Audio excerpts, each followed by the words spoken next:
মার্কিন প্রেসিডেন্টের নির্দেশে ভেনেজুয়েলায় যুক্তরাষ্ট্রের হামলা। প্রেসিডেন্ট নিকোলাস ও তার স্ত্রীকে আটকের দাবি ট্রাম্পের, আর কোনো পদক্ষেপ না নেওয়ার আশ্বাস মার্কিন পররাষ্ট্রমন্ত্রী রুবিও। যাচাই বাছাই শেষে ঢাকা 17 ও বগুড়া 6 আসনে বিএনপির ভারপ্রাপ্ত চেয়ারম্যান তারেক রহমানের মনোনয়নপত্র বৈধ ঘোষণা।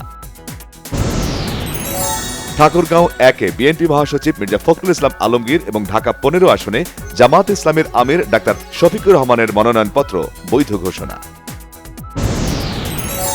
মনোনয়নপত্র বৈধ ঘোষণার পর দলীয় নেতাকর্মী সহ নিজ এলাকার ভোটারদের ধন্যবাদ জানিয়েছেন ঢাকা 6 আসনে বিএনপি মনোনীত প্রার্থী ইশরাক হোসেন।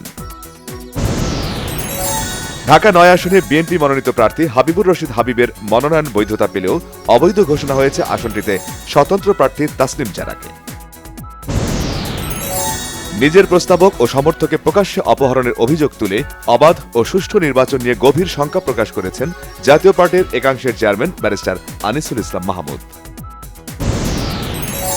বিএনপির ভারপ্রাপ্ত চেয়ারম্যান তারেক রহমানের একান্ত সচিব হিসেবে এবিএম আব্দুস সাত্তারকে এবং প্রেস সচিব হিসেবে সালেহ শিবলিকে নিযুক্ত করা হয়েছে।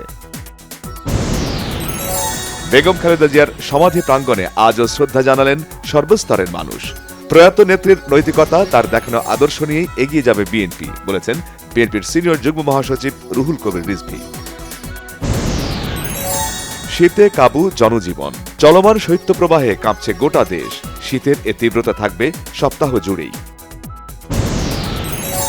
পরাজিত শক্তির বাধা অতিক্রম করে সুষ্ঠু নির্বাচনের লক্ষ্যে এগিয়ে যেতে হবে, বলেছেন তথ্য উপদেষ্টা Syeda Rizwana Hasan.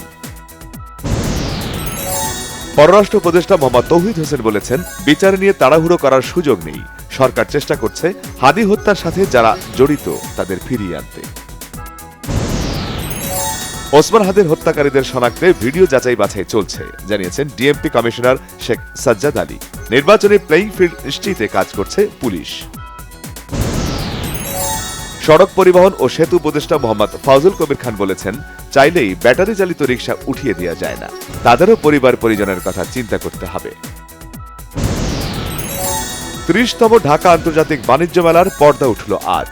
পূর্বাচলে Bangladesh China friendship exhibition সেন্টারে মেলার উদ্বোধন করেন বাণিজ্য উপদেষ্টা শেখ বশির উদ্দিন।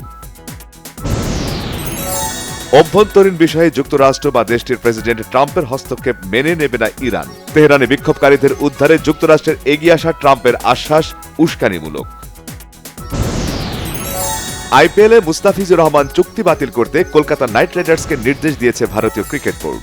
নির্দেশের কথা নিশ্চিত করেছেন বিসিসিআই সচিব দেবজিৎ শইকিয়া। ভারতের ক্রিকেট বোর্ডের নির্দেশে মুস্তাফিজকে আইপিএল থেকে কেকেআর বাদ দেয়ায় বাংলাদেশ ভারতে নিন্দার ঝড়। রবিবার সিলেটে বিপিএল টি-20তে দুপুর 1টায় মুখোমুখি হবে স্বাগতিক সিলেট টাইটান্স ও চিটাগাং রয়্যালস। সন্ধ্যা 6টার ম্যাচে ঢাকা ক্যাপিটালসের প্রতিপক্ষ রংপুর রাইডার্স। স্ট্রোক করে গুরুতর অসুস্থ হয়ে পড়ার খবর প্রকাশের পর সামাজিক যোগাযোগ মাধ্যমে নেতিবাচক মন্তব্য ও মিথ্যা তথ্য ছড়ানোর অভিযোগ তুলেছেন সঙ্গীত শিল্পী তৌসিফ আহমেদ।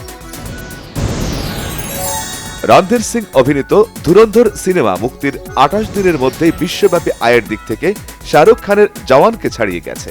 একই সঙ্গে বুক মাই শোতে টিকিট বিক্রির নিরিখে এটি এখন 1 নম্বর হিন্দি সিনেমা।